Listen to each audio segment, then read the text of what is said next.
ನಮಸ್ತೆ, ಪವಿತ್ರ ಕ್ರಿಯೇಷನ್ಸ್ಗೆ ಸ್ವಾಗತ. ತುಂಬ ಜನ ಕೇಳ್ತಿದ್ರು ಯಾವ ಸೋಪು ಬೆಸ್ಟು ಮೇಡಮ್ ಅಂತ.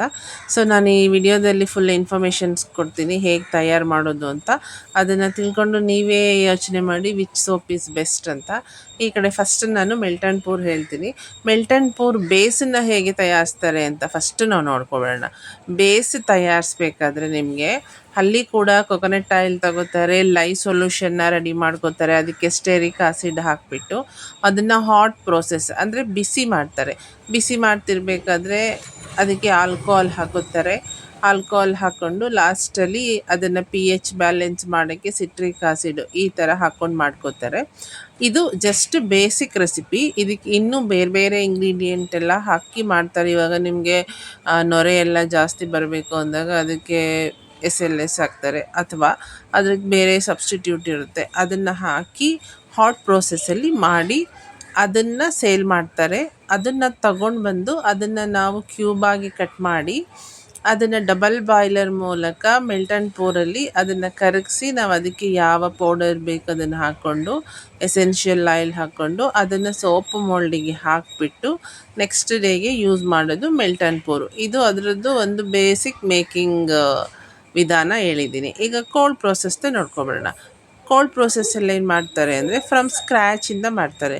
ಲೈಕ್ ಹೇಗೆ ಅಂದರೆ ಅಲ್ಲೂ ಕೂಡ ಲೈ ಸೊಲ್ಯೂಷನ್ನ ರೆಡಿ ಮಾಡ್ಕೋತಾರೆ, ಮಲ್ಟಿಪಲ್ ಕಲರ್ ಆಯಿಲ್ನ ತಗೋತಾರೆ.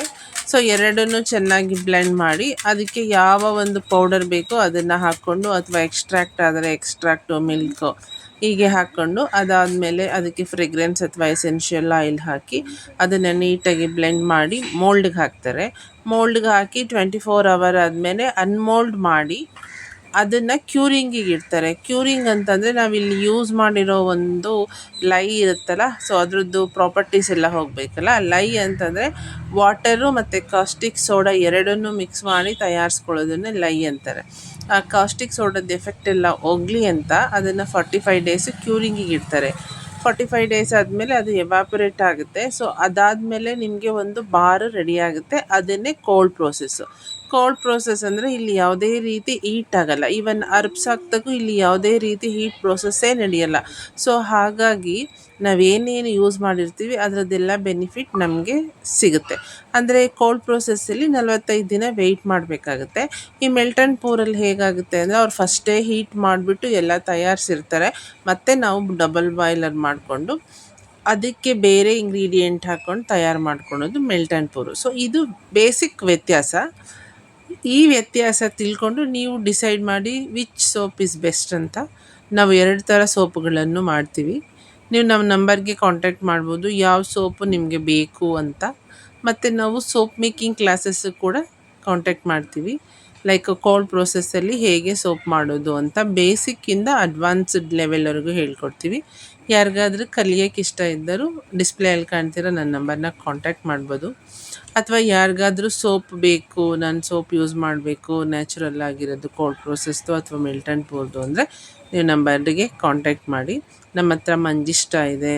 ಸೊ ವೆರೈಟೀಸ್ ಆಫ್ ಸೋಪ್ಗಳನ್ನು ಮಾಡ್ತೀವಿ, ಲೈಕ್ ಕುಪೆ ಮೇನಿ, ಮಂಜಿಷ್ಟ, ಕಡಲೆ ಹಿಟ್ಟು ಎಲ್ಲ ಕೋಲ್ಡ್ ಪ್ರೋಸೆಸ್ಸಲ್ಲಿ ಇರುತ್ತೆ. ನಿಮಗೆ ಬೇಕು ಮೆಲ್ಟನ್ ಪೂರಲ್ಲಿ ಅಂದರೆ ಅದು ಕೂಡ ನಾವು ಮಾಡಿಕೊಡ್ತೀವಿ. ಸೊ 100 ಗ್ರಾಮು ಕೋಲ್ಡ್ ಪ್ರೋಸೆಸ್ ಸೋಪಿಗೆ 120 ರುಪೀಸ್ ಇಟ್ಟಿದ್ದೀವಿ. ಮೆಲ್ಟನ್ ಪೂರ್ ಆದರೆ ನಾವು ಜಸ್ಟ್ 100 ರುಪೀಸ್ ಇಟ್ಟಿದ್ದೀವಿ 100 ಗ್ರಾಮ್ಗೆ. ಮತ್ತು ಸೋಪ್ ಮೇಕಿಂಗ್ ಕ್ಲಾಸಸ್ಗೆ ಆಫ್ಲೈನ್ ಕ್ಲಾಸ್ ಆದರೆ 3500 ಇರುತ್ತೆ, ಆನ್ಲೈನ್ ಕ್ಲಾಸ್ ಆದರೆ 3000 ರುಪೀಸ್ ಇರುತ್ತೆ. ಬೇಸಿಕ್ಕಿಂದ ಅಡ್ವಾನ್ಸ್ಡ್ವರೆಗೆ ಹೇಳ್ತೀವಿ, ಮತ್ತು ಹ್ಯಾಂಡ್ ಆನ್ ಪ್ರಾಕ್ಟೀಸ್ ಕೊಡ್ತೀವಿ. ಬಂದರ ಹತ್ರ ಆಫ್ಲೈನಲ್ಲಿ ನಾವೇ ಅವ್ರ ಹತ್ರ ಮಾಡಿಸ್ಬಿಟ್ಟು ಪ್ರಾಕ್ಟೀಸ್ ಕೊಡ್ತೀವಿ. ಇಷ್ಟು ಡೀಟೇಲ್ಸು. ಮೋರ್ ಡೀಟೇಲ್ಗೆ ನನ್ನ ನಂಬರ್ನ ಕಾಂಟ್ಯಾಕ್ಟ್ ಮಾಡಿ. Thank you.